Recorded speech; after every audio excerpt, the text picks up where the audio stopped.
All right.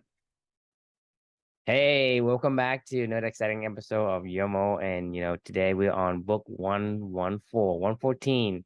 It's incredible journey so far. We passed the century mark like 2, 3 weeks ago, and we are excited to keep going. And there are plenty more. And today we want to talk about, a book of, I guess this is more or less a principle of how you want to approach things. So I'll let you introduce the book and maybe let's talk about your reflection title and see what we can learn from it. The book today is Zen Mind, Beginner's Mind, Informal Talks on Zen Meditation and Practice by Shunryu Suzuki. This is a pretty famous book from a meditation perspective. In general, the Zen philosophy, this guy is a pretty famous author, especially American Zen books in general. So what I loved actually, well, I'll get into the reflection, but basically this guy kind of breaks down the fundamentals of meditation and Zen and what it means and how it works and what it's all about, really. The book's called Zen Mind, Beginner's Mind, because it's all about keeping that beginner's mind in mind when you're going through this stuff. Like, you don't really know anything. It's very much in line with, some of the stuff that we say all the time of like, we don't know anything. Actually, ironically, that was my general reflection title for this one, which was absolute ignorance. I'll explain this one as I get to it. My reflection really didn't have a lot to do with absolute ignorance. I'll bring it back together. Hopefully at the end, it'll make sense. But this book, when I was reading this book, I don't know about you, but like, I've personally always been just like terrified of meditation. I mean, you've known me for a long time now. I'm super hyperactive. I'm a fast talker. I'm a fast worker, ball of energy, kind of, that's who I am, right? Like, me sitting still is almost impossible. I'd rather be a blur of activity all day long. And ideally, those activities are ones that relate to things I care about the most in this world. That's been a big change in my life that Amelia helped to see, that paradigm shift of what if I just applied that energy to things that I actually really cared about, see what would happen. But either way, that's kind of how I've always been my entire life. And the thought of me just sitting down, chanting, cross-legged on a floor, going or whatever it was, like, whatever you're supposed to do through Zen meditation, it just never made sense to me. I mean, I've tried one of my monthly challenges on it. I couldn't do it. I've read, I don't know, this is probably like the fourth meditation themed book that I've read. And I'm just like, I just could not get my head around it. I'm like, I hear Snow all the time talking about we should really make meditation a part of all this stuff. I know you have your own thoughts on meditation in general, but I'll pause there. What are your thoughts on just meditation in general? I think meditations is a way for you to, I guess, organize your mind in a way. Because for me, when I meditate, it's about being detached. I don't get emotional because if a thought comes to mind, I say, oh, that thought comes to mind. I'm looking at myself as a third person. Like, I'm taking my body from how you have out of body experience, right? You think from that perspective and you say, hey, I'm just observing what happens and I notice different things. And because of that, it allows me to correct things that I don't want. For me, I don't say, hey, I talk too loud or I stutter too much or whatever. I don't actually feel ashamed of it because when I'm meditating, I'm trying to observe without judgment. And so that helps. And also in a way, when there are certain worries that I have, because I'm thinking from that detached perspective, it just flows quickly. I don't keep thinking about that problem or that worries, right? I say, well, it's there. Well, we're going to have to figure out something, but that's fine. Let's move on. And so the mental fatigue that you have when you meditate actually get released versus having hey, I worry maybe I can't do this job or I can whatever it is, whether that I'm too sick to do anything or I'm too weak to do anything or I'm too short, I'm too fat, I'm too whatever, right? Because of that you worry and it hangs on and that creates a mental fatigue. And mental fatigue takes away your discipline. It takes away your things to do anything because you kind of get stuck in rut. When you meditate, it allows you to escape that. So in my experience, it helps me with those kind of things. So I have a better way of coping with a lot of the, I guess the stimuli that comes into you, right? Yeah. Hey, Chris says something that may or may not be intentional, but if I take it as an offense, then it becomes an offense because, you know what I mean? But if I don't, then it doesn't matter. So to me, it does help because that's how people say, you have to forgive people because it's not for them, it's for you.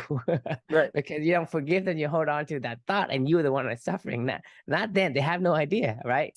Somebody say, not revenge, but holding a grudge is like drinking poison for like two people or something like that. It does nothing. You don't get anything out of like, seeking, like what you were saying. It's like, you're just killing yourself. It's like, why? Why? Because if I randomly tell you something and make a social slur about you or something personal that I have no idea that I offended you. Right. And I go along my merry way and I'm happy. Hey, Chris loves me. Right. And, he thinks I'm the coolest guy. I'm an awesome guy, whatever. And then I have a blast thinking about how great we were. And then you go to your room, you mope it, hey, True said this about me and blah, blah, blah, right? You're the one suffering. I have no idea. Do you remember Billy Madison? Do you ever see the movie Billy Madison? Yeah. Remember the guy with the lipstick when Billy comes up and apologizes to him like 20 years later? He goes home and he puts his lipstick on and crosses him off the people to kill list. Yes. I mean, it does matter. Anyway, all right. So, no, I appreciate you sharing your thoughts on meditation in general. So for me, like, I always saw meditation one way, right? It was this. Right. And that's the thing is, we have to disclaimer is that there's a lot of ways to meditate. Ruining my reflection here. So yeah. So don't go back to the corner and more. Well, no, that's not my whole reflection, but I'll get there. So I've always seen meditation as only one way, right? It was like going to school, right? You either go to college or you don't go to college. That's higher education, like before this whole journey, that's how I saw education was like, you go to a class, somebody tells you some shit and you take a test and you get a piece of paper, right? Like that was education. That's how I've seen it. That's how I've always seen meditation as well, is you go sit on some pillows and you cross your legs and you do some weird chant shit, just like sit there, and I'm like, I've tried, like that doesn't work for me. So I decided to do what this book was recommending. What I loved most about this book was he broke down meditation into what it really is. All meditation that it's about in the first place is connecting your mind and body together through intentional thought. And he said that so many different times in so many different ways of like, it doesn't matter that you can't do meditation wrong, like, and I kept thinking about that. And so I decided to, put my Chris spin on it, right? I started to get creative and I started to think everything you were describing about how you value about meditation. I started to think about the same thing. I was like, what are those activities and the things that I do that I just get so absorbed into that I could feel like I'm in another spot, another place, like I feel energized when I get done with it. I feel like, I just can lock in on one particular thought or topic or activity in my life where I can just do it for hours and hours and hours. And it made me think about writing and it made me think about tennis, So like when I write in the mornings and I'm doing these reflections or writing the book that I wrote before or whatever it may be, or just my morning journaling, like I am like just absorbed in it. Like, I mean, this is all that I'm thinking about. Like all I'm thinking about is absolute ignorance, right? I'm thinking about, what does that mean? How does that work? How do I apply it to my life? And it just flows through my hands onto the keyboard and boom, an hour later we have a reflection, or something like that. Sometimes I'm honestly, these days, I'm kind of like, I don't even know how it happens. Sometimes I like almost, I blink my eyes and all of a sudden, like, I have this reflection that's out there and I'm like, I don't remember how I got to where I got to. I mean, it just all just magically comes together now, Every time I go play tennis, like I don't look at my phone. I don't check email updates. I don't worry about anything other than that, the next point, the next match, the next game, the next, serve, the next shot. Like, I mean, I'm in it. Like, I mean, I am 100% just like single thought of like, what do I need to do right now? And it is so relieving to just release yourself, to just get out of that space. So this book made me think of Zen Mind, Beginner's Mind, right? Absolute ignorance. Like go into something. It doesn't always have to be just one way, right? This is how I think of meditation now. I feel very relieved and released, just like you talked about with how you do this. I do it in other ways, and that's fine. There's nothing wrong with that. The whole point of meditation is connecting your mind and body together to a singular activity, thought, whatever it may be, right? And to feel that release from everyday life and that exhilaration that comes with it. And it made me think about the concept of absolute ignorance, right? Right. We talk about this all the time. You don't know anything. I don't know anything. None of us know anything. And if you approach a situation like that, it's always been a lifelong frustration of mine of not understanding, or like formal education. I don't get it. Like I like learning, but like I like feeling like a release and relief from these tormentors that go on in your mind, right? But I don't know how this works for me. It doesn't apply to me. Like you have to take your own personal spin. If you have that absolute ignorance of like coming at things completely always a beginner and how it works for you and putting your own spin on it, there's no rules of life, right? Like, I mean, it's like, it's all good. Like, find your own path that works for you. And, having that absolute ignorance in mind, like, or beginner's mind is a great way to to put yourself in that place if you're struggling, you can't figure out how to get through that. So that was a reflection for the day. I'd love to get your thoughts. Yeah, I like it. I like reflection. To me, it reminds me of if you're writing something, right? Do you want to write it with a piece of paper to have a bunch of text in it already? No. Exactly. You want a blank slate. Yeah, start from the You beginning. want to paint something, you want Right. a blank canvas, right? And so to me, this is a good lesson, a good approach. We always should approach any problem with a blank canvas. Right. Because that allows you to have, so thinking about another way, you know how we talk about paradigm, right? Yep. There's so many paradigms out there. And because if you, paradigms, i.e. a map, meaning where things are, right? And how things work, is a map. So in order to go to the right place, you need to have the right map. So imagine if you say, I'm going to add something to a map, do something, and I have a map already, and I'm start drawing more stuff. The problem is that you have these, based on the book, Thinking Fast and Slow, you have this anchoring. But I think about meditation is you got to sit on a pillow and chant. Yes, you have what biases that will stops you from actually achieving it. I'm not even joking. So many times I thought I was broken. I was like, there's something wrong with me. I can't do it. Like, it's not like I didn't try. I did. I gave it You have an existing drawing on a map and you're trying to draw your own map, but you have no idea where it fits. And so for me, when you approach a problem, any problem, start with a blank canvas.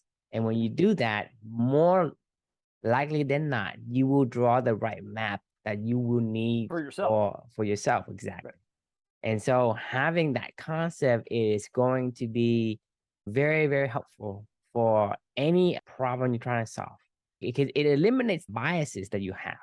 Because you said it right there, you know, you don't know anything about meditation, but you had a image in mind that when you meditate, you gotta, you know, hit that gong or the bells, and you have to chant something, right? You gotta have like a dedicated room of a Buddha sitting over your head, and then you have to sit and like, cross-legged, and you have to close your eye, and you have to, I don't know, like, you know, hold your fingers a certain way, right? Because but you don't know for sure, but you think that's the way it is, and you use that as part of the, I guess, the facts. And this is what we talk about back in the days when we talking about having, like, learning by osmosis, right? You learn about meditation through osmosis. You didn't actually actively learn about it. You just heard from people telling you or seeing on TV, right? Do this. It's no different than like we talk about this all the time. We see all these people on like social media that are condensing all this stuff down, like, even if it's coming straight from their source, like let's just assume that that's the source, is this was original content that they're producing and putting out, like an Adam Grant or a Simon Sinek or somebody like that. Well, in theory, that thought probably took Adam Grant, 20 years of thinking and writing and reflecting to be able to say those words, right? And then you're supposed to go, well, yeah, that makes sense to me, and now, like, how do I go apply that to my life? You don't. You're like, I don't get it. You just don't get it. You can't learn from just listening to somebody else's writing or talking or watching. You miss rungs on a ladder, so you're trying to jump the rungs. That's how we learn. You trip and you fall down on your butt because you're trying to jump the rungs of the ladder, because the ladder didn't have all the rungs, set for you. And then it comes across as inauthentic. Like, I mean, if you ever saw me sitting on a pillow somewhere chanting Om, you'd go, well, that's not Chris Sears. Like, I don't know who that is. Are you okay, Chris? Yeah, and I don't mean that to say like I can't sit still. I mean, literally, my back starts hurting. Everything starts hurting. I don't feel comfortable. I don't feel good. I don't feel energized. I feel awful, actually. And everybody kept telling me how amazing meditation is, and I'm like, I don't get it. I feel awful every time I try to do it. I feel like I'm a failure all the time. Yeah, but like I said, the concept is really good. Most of the time, you will have the wrong solutions. There's a company out there, it's called Innocentive. Basically, what they do is they would post a problem online and they will give you a bounty. And whoever can solve the problem, they will give you the bounty. Like crowdsourced. So it's like, hey, any problem, like medicine, engineering, whatever. And interesting is that the solution to most of these problems actually came out of a different, completely unrelated field. almost always. Like, I mean, the Like, people that are 80, 90% of Right, yeah. all these problem solutions to the problem, and like really good problem, the best problem, the best solutions to these problems actually come from, like, in medicine, right? Some farmers right. have the best solution for them. You are deep in a trench of medicines or science or engineering. You have all these assumptions that you took as facts. And when you do that, this is where we're talking about the biases. The biases, it basically derails you from seeing the solution to your problem. That's why the person outside of your field has a better perspective, because they don't actually ignore some of the things that you often ignore, just because it's so prevalent in that particular field, right? I got to give you this really good example when we're done. Sorry, finish your thought, but I got to just remind me to tell you this really good example of this in a second. Go ahead and tell. Yeah. Do you know what that is? I think it's like it's a board game. It's like Risk almost. I honestly, I don't know it at all. Amanda is really big into Settlers of Catan. She plays national tournaments all the time, and this is her passion. She loves it. Literally, I mean, she's nationally ranked, I think, went to the US Open or whatever it is of Catan. And it's this game about these settlers of this mythical town of Catan. Each person has resources and stuff like that. You build your little village, you trade, you negotiate. It's like interacting with other players. There's always 4 players in the game. Anyway, long story short, I've only ever played this game once, and it was over at Amanda's house. She was like, let's play this. Her husband, myself, and one of our other friends sat down, and we were playing this game one night. And she was telling us the rules. She was walking through everything. One of the things, she was like, you don't want to show, you're supposed to trade cards with people, and you can negotiate. It's kind of Monopoly-esque, where you can say, hey, I'll buy this from you, or do this, or whatever. Like, there's some social interactions going on. And you get these certain amount of cards, you lay them face down. I just asked her, why do we lay them face down? If I was going to negotiate with somebody, I don't mind if they see what I have. Like, I want them to ask me, and I was like, can I just turn up all my cards? And she was like, that's not what you do. And I go, why not? I go, why not? I mean, honestly, I wasn't being stupid. I was just trying to be like, if I was going to negotiate with somebody, and I want to be transparent and honest, and I want to develop relationships around the table where people go, hey, Chris isn't going to lie to me about what he has or what he doesn't have. I can see what I can get from him or not. Like, he's an open book. So I was like, I'm going to flip up my cards the entire time. I ended up winning the game. The game has a lot of luck into it as well. Amanda's really good at this, and it was just one game, and it could have been a total anomaly. But my point of the matter is, when you come at things completely from an outsider's perspective, going, I don't know how to play this game. I don't really care. You're telling me, though, that I needed to negotiate and build relationships with people around me. So this is my strategy I'm going to employ. And you're like, well, you don't do that. And they're like, well, there's no rule that says I can't do it. Like, anyway, that was just a good example that came to mind. When you come at something from a completely different perspective, all of a sudden you find these solutions and these ideas. Because these solutions, like, having your cards face down, it's something that they just took it. They didn't question why. They just say, hey, that's the way it works. That's a map. That's a paradigm. That's an anchor. That's a biases that we inherited. And because you already in that, you don't think about, hey, should we flip it up so people can see? They don't think about it. It never crossed their minds. And that's why they can't see a creative, novel solutions to a problem they have inside. So that's my point, is that you have to approach it with a blank slate, because if you don't, it's going to hinder you. 90% of the time, it's going to give you the wrong path to. You can't find things because you, for whatever reason, our biases, we are blind to it. I mean, it could be right in front of you and you don't see it. Saying, where is this? Where is this? Right? Because you are looking at something else. That's why it is very beneficial for a person who wants to solve a problem, any problem. I mean, I'm talking about whether it's work, whether it's life, whether, school, whatever. Any problem you want to solve, approach it with a blank. Think about it. You don't want to paint with an existing splatter or an existing blemish on a canvas and start to. It's much harder and very hard to do that. Look at dudes like Steph Curry or something like that.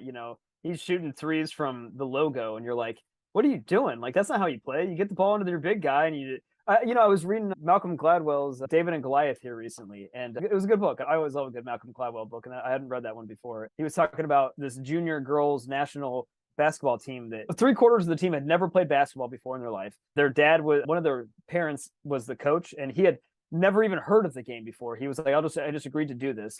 And he used to play cricket and stuff like that. He was Indian. He used to play cricket and like squash or something like that. He agreed to coach his daughter's team. They were from Redwood City, California. So he's studying the game and he looks around and he's like, I have people that have no idea what they're doing. They have no talent, no skill. They've never even played the game before. And he goes, well, what do we do? So he put together the strategy of, I'm going to, he watched games and he was like, I don't understand why they just stop immediately retreat back to their defensive end and give 3/4 of the court up, and let people just walk up and kind of initiate their offense, and then they. It's like, why are you waiting? Why are you waiting for the defender to come? Say, right. Go and execute your offensive play. That's what I see all the time in basketball. It's like, you dribble the ball to the other side of the court and you wait.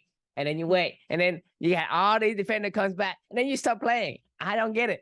Yeah, that's the same thing. He saw and he was like, wait a minute. So there's like a 5-second rule if you don't get the ball in, right? That's like step one. And he goes, okay, fine. We're just going to do a full court press the entire time. If they get the ball in, they only have 10 seconds to get across the line. So we're going to keep hounding them there. And if they get across that, then, it is what it is. But, I have a feeling that we'll end up stealing the ball a lot more. We'll get more layups on our own end because, we'll have easier shots and yada, yada, yada. So they did that. They pressed the whole game all the time, all day, every day. And they ended up winning a national championship and they had no idea what they're doing, but all they did was shoot layups and press people and people just weren't expecting it. And I know that doesn't work at every level. Like I think of like tennis, or whatever. You ability to see things that will be, right. It's something we keep ignoring, right? Because we've seen this so many times. We see things that people ignore.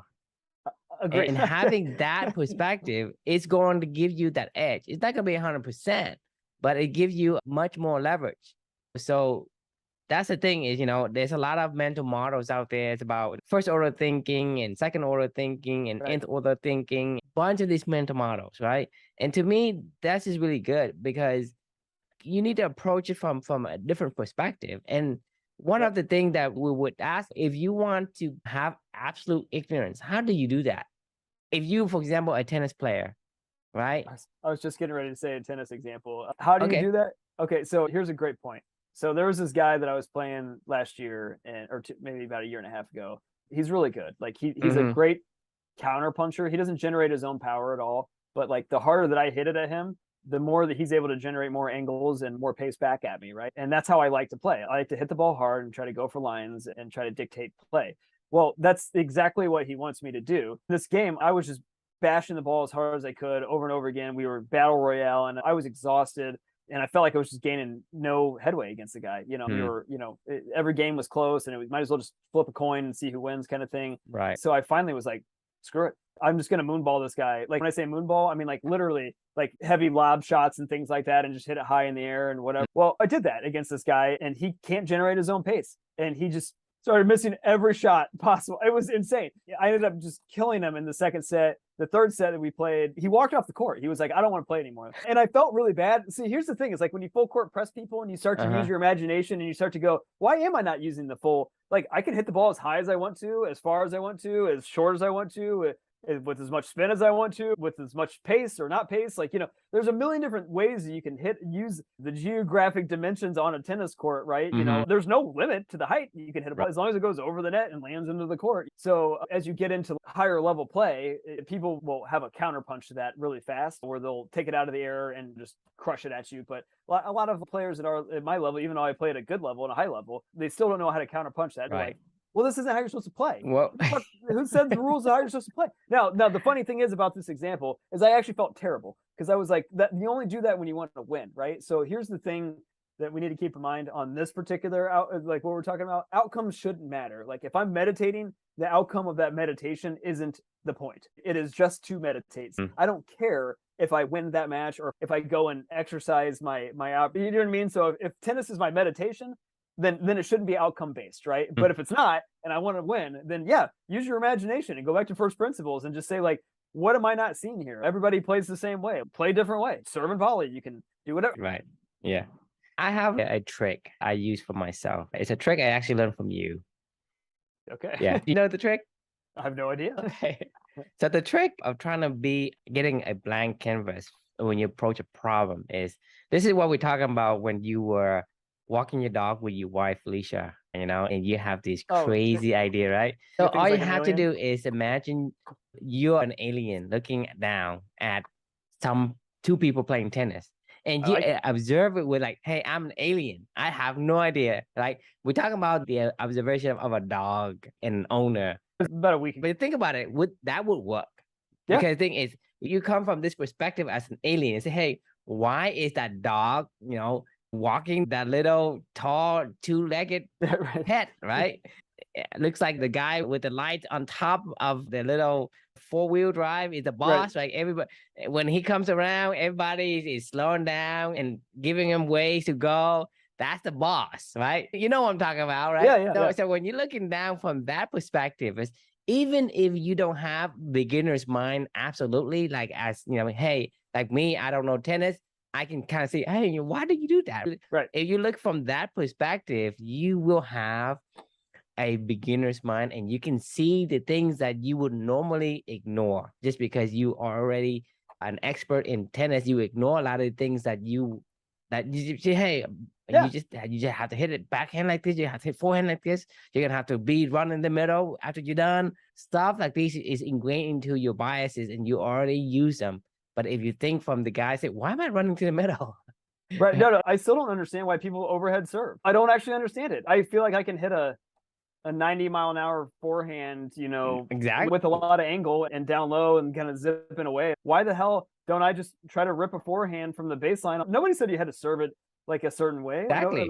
Part of me is like terrified to try that in a match, because like you see people do underhand serves like in the pros, and it's like the ultimate sign of disrespect. Because that's a bias again. Well, that would be an awful idea, because it would bounce and they could immediately come in and just smash it right at your but like you could. Why can't you try it? Because the thing is, so what's important? What's the difference between a loft serve and return of a loft serve? It's the same thing, because when the guy serve you, he go overhead, right? He toss the ball up or high, and he smack it. So if you do an underhand loft serve, it goes all the way up, and then it bounce down. That's when he does his serve.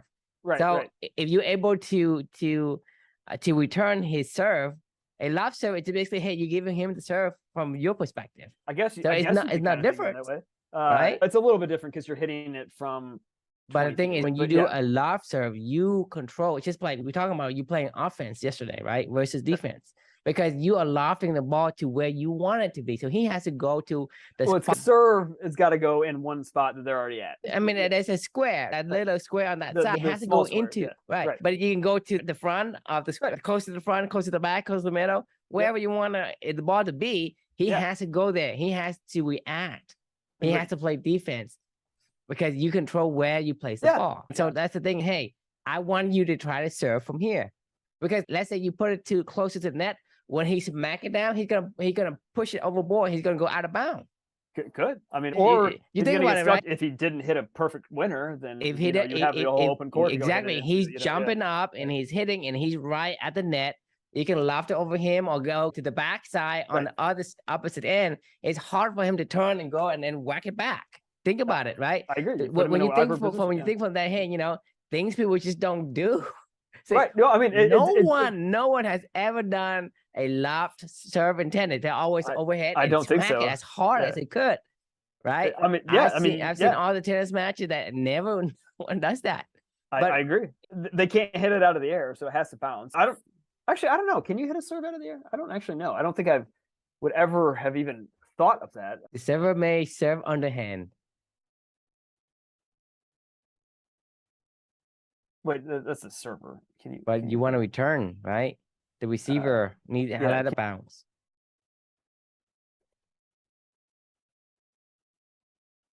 No. Oh yeah, that's good. That would be really interesting if you could, because then you could just stand right up at the net and like you could hit it as hard as you want. I just smack it right back into the court like in a nice little angle. That'd be really interesting. If that didn't, you should try it in a recreational tournament and see what happened. It's not no. I'm talking about doing a loft serve. Sure. I mean, you can do whatever you want. It's basically an underhand serve. You cannot volley back a serve. The serve needs to hit that little square in that square for it to be a valid serve. True, because if you hit a ball like out of the like if you just hit the other player and they hit it with the racket, that's your point. Well, no, that is true. That means you can't touch the ball unless it's okay. So that's the same thing. Never mind. I was gonna say you could like just hit the other player. Maybe that's a serving technique. Just try to hit the other player. Like just try to hit the ball as hard as you can at him, and like wherever they're standing at, just make them jump out of the way, It's just a strategy, but you don't do the strategies unless you get rid of the God, biases that you have already. I can't even imagine playing a match against somebody that would try to physically just whack me with the ball as hard as he could, like on every serve. I don't want to play with you more. Like, Lonely at the top. I mean, it's you gotta like, be willing. I don't want to play Chris. Yeah, the guy tries to hit me with the ball every single serve. It's insane, All right, enough. We're over time officially. But yeah, so I think the moral of the story here is, what would you discover if you approach your life and actions every day with the beginner's mind? Think you're an alien and you're looking at a situation and you're like, why do we live in these houses? Why do we do whatever, Exactly. I mean, you might be able to put a unique spin on what we're doing and ask some interesting questions that might lead you to somewhere. Most people will miss it Right. just because they have already a bias. Once they learn it, they can't do reverse osmosis learning anymore. There is no rules of life, like there's just, you can do anything and just use your imagination. Like that's a big part of this whole entire journey, right? Is don't lose your curiosity, be imaginative, have fun conversations, think of things differently. And I swear to you, it's just so much more fun. Hey, it's like meditation. I mean, this is kind of like meditation, It's not like we're staring at our phones 90% of the time. We're pretty engaged in the conversation, I think so. I would call this meditation. So there you go. We just meditated. So congratulations. Exactly. For a whole hour, we didn't think about anything else except for how to approach a problem with the beginner's mind. Exactly. I didn't realize until, it's already past a lot of hour. Right. So it's time. All right. Until tomorrow, everyone. Thanks for joining. Yeah.